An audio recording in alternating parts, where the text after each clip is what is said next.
और मेरे भक्तों, आप लोग कैसे हैं? उम्मीद करती हूँ बढ़िया होंगे और फर्स्ट क्लास होंगे।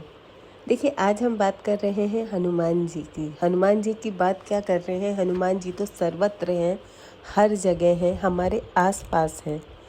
बस उनको पुकारने की देर है, क्योंकि हनुमान जी को दीर्घ काल तक, मतलब एक लंबे समय तक इस धरती पर रहने के लिए कहा गया था, ताकि वो अच्छे लोगों और भक्तों की इच्छा को पूरी करने में उनकी सहायता कर सकें। और ये वरदान उन्हें श्री राम जी ने दिया था। कहते हैं कि जैसे उन्होंने राम जी को उनका लक्ष्य पाने में सहायता की थी। राम जी का लक्ष्य क्या था? जब सीता माता, मतलब उनका लक्ष्य था कि जो साधु सन्यासियों का अनादर हो रहा है, राक्षस लोग उन पर अत्याचार कर रहे हैं और रावण सीता मैया को हर के ले करके गया था। इन सब के पीछे देखिए, ये चीज़ें उनको पता थी कि ये चीज़ें घटित होनी है। सब कुछ उन्हीं का रचा हुआ था और इस जो रचा हुआ था उसको पूरा करने में हनुमान जी ने श्री राम जी की सहायता की थी। तो कहते हैं कि जैसे उन्होंने राम जी को उनका लक्ष्य पाने में सहायता की थी, और रामायण के होने का एक ये भी सिग्निफिकेंस है कि जो मानवता है उनको ये संदेश दिया जा सके कि अगर इस संसार में बुराई और कठिनाइयाँ हैं तो उनको दूर करने वाली शक्ति हनुमान जी भी हैं। और जो लोग साधु संतों और सत्य की राह पर और मोक्ष पाने का लक्ष्य रखते हैं, उनको हनुमान जी गुरु की तरह मार्गदर्शन करते हैं, उनको रास्ता दिखाते हैं, है ना। तो कहते हैं ना कि हनुमान जी का अगर कोई पाठ करता है तो जीवन के सारे संकट दूर हो जाते हैं। संकट कटे मिटे सब पीरा, जो सुमिरे हनुमत बलबीरा। और हनुमान जी को क्या पसंद है? श्री राम का नाम। आप जितनी बार श्री राम का नाम लेंगे, हनुमान जी आपसे उतने ही प्रसन्न होंगे। भले आप उनका नाम उतनी बार ना लें जितना आप अगर श्री राम जी का नाम लेंगे तो हनुमान जी प्रसन्न होंगे। तो इसीलिए अगर आप सुंदरकांड का पाठ करते हैं, देखिए हनुमान जी को राम जी का चरित्र सुनने में बड़ा मज़ा आता है। मतलब जितना उनके चरित्र का बखान आप करेंगे, श्री राम के चरित्र का, हनुमान जी उतने ही प्रसन्न होंगे। इसीलिए सुंदरकांड का पाठ उनको बहुत अति प्रिय है। और कहते हैं कि जहाँ कहीं भी सुंदरकांड का पाठ होता है तो वहाँ हनुमान जी आकर के बैठते हैं, सुनते हैं, है ना। हमें पता नहीं चलता पर वो अवश्य आते हैं और वो सुनते हैं। और जो हनुमान चालीसा का पाठ करता है उस पर आया सब संकट टल जाता है। संकट की घड़ी में आप उपयोग करके इसका देख सकते हैं पूरी निष्ठा और भाव के साथ। और हनुमान जी को कलयुग के अंत तक धरती पर रहने का वरदान मिला हुआ है। और कहते हैं जो विष्णु जी का कल्कि अवतार होगा उसमें हनुमान जी ही सहायता करेंगे। तो हनुमान जी यहीं हैं, पृथ्वी पर हैं, धरती पर हैं, हमारे आसपास हैं। तो सबसे जल्दी हमारी पुकार हनुमान जी तक ही पहुँचेगी, है ना। संकट को हरने में, रोग निवारण करने में, मतलब इतनी शक्ति है कि वो क्या नहीं कर सकते हैं। बस उनको याद करने की देरी है, उनको पुकारने की देरी है।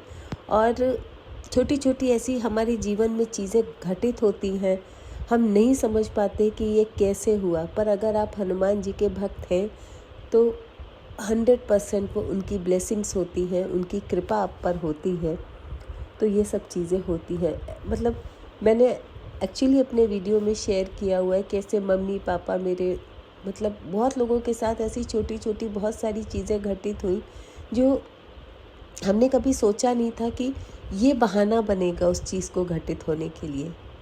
कभी आप जा कर के देखिएगा कि भगवान एक, मतलब अचानक से कोई चीज़ होनी होती है, उसके एसोसिएटेड, उससे जुड़ी हुई इतनी चीज़ें, ऐसे क्रम बन जाता है, घटनाओं का ऐसा क्रम बन जाता है कि वो चीज़ें हो जाती हैं जो कभी दिमाग में भी नहीं आएंगी, जो हम कभी सोच भी नहीं सकते।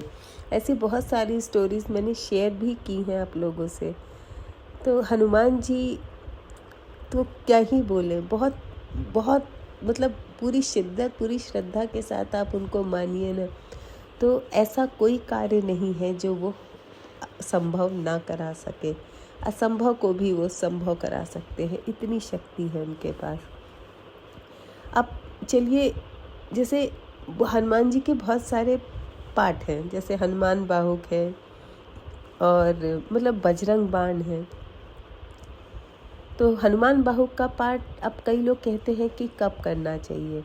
देखिए, अगर किसी को हेल्थ के इश्यू हो रहे हों, है ना, मतलब जैसे बॉडी में दर्द है, पेन है, असहाय है, नहीं सहा जा रहा, तो उसको तो हनुमान बाहुक का पाठ ज़रूर से करना चाहिए। और मिनिमम 21 दिन तक तो वो करे ही, और आप देखिएगा लाभ ज़रूर होगा। जहाँ डॉक्टर असमर्थ हो जाते हैं, असहाय हो जाते हैं, वहाँ भगवान रक्षा करते हैं। अब कई लोगों के मन में ये भी सवाल होता है कि बजरंग बाण का पाठ करना चाहिए, नहीं करना चाहिए। कई लोगों को ये डाउट है। कुछ लोग कहते हैं कि इसको रोज़ नहीं करना चाहिए क्योंकि इसमें हनुमान जी को राम जी की शपथ दी जाती है, जो कि उनको पसंद नहीं है कि राम जी की मुझे शपथ दी जाए। पर ऐसा नहीं है। बड़े बड़े जो गुरु लोग हैं वो कहते हैं कि आप प्रतिदिन बजरंग बाण का पाठ कर सकते हो, है ना, क्योंकि जब तुलसीदास जी अकबर की जेल में थे तब उन्होंने इसका प्रयोग किया, है ना, मतलब कष्ट में थे, जेल में थे, बंद थे, तो उन्होंने हनुमान जी को याद किया और बजरंग बाण का उन्होंने पाठ किया। तो हम तो इस संसार रूपी भव सागर में फंसे हैं, है ना, काम क्रोध लोभ में फंसे हैं। तो हम मतलब हनुमान जी को कसम दे सकते हैं कि आप हमारे अंदर राम की भक्ति पैदा करिए, हमें इस संसार के जो माया है उससे बाहर निकालिए। तो बड़े बड़े जो बड़े संत हैं वो तो क्लियरली कहते हैं कि आप ये हनुमान बाण का पाठ, बजरंग बाण का पाठ रोज़ डेली कर सकते हैं। इसमें कोई हानि नहीं है, बल्कि आपको फ़ायदा ही फ़ायदा होगा अगर आप बजरंग बाण का पाठ रोज़ करते हैं। तो बजरंग बली मतलब बलशाली, इतने बलशाली हैं, और जिस पे भी उन्होंने कृपा की, जिसका भी हाथ उन्होंने थाम लिया, वो कभी गिरा नहीं इंसान, वो सदैव ऊपर ही उठा है। बस शर्त ये है, श्रद्धा हो, दिल से भक्ति हो, ये नहीं कि जल्दी जल्दी जल्दी जल्दी। और मैंने जैसा कि बताया है, अगर आपके पास नहीं इतना समय है तो कम से कम 108 बार जय श्री राम का नाम ज़रूर लीजिए। और अगर जो लोग बूढ़े हैं, बुज़ुर्ग हैं, उनके पास अपार समय है, समय कट नहीं रहा, तो आप एक काउंटर दिला दीजिए उनको, और आप देखिएगा धीरे धीरे धीरे ऐसी कसक जागेगी अंदर। कहते हैं ना कि ऐसी वो कि अच्छा आज 1000 लिया, अब मैं कल और लूँगा, कल और लूँगा, कल और लूँगा। ऐसे करते करते उनका टाइम भी अच्छा कटेगा और प्रभु का नाम भी होगा। नाम जप में इतनी शक्ति है ना, है ना। मैं तो कहती हूँ सब करे, पर कुछ लोगों का ये रहता है नहीं समय नहीं है, मेरे पास इतना टाइम नहीं है।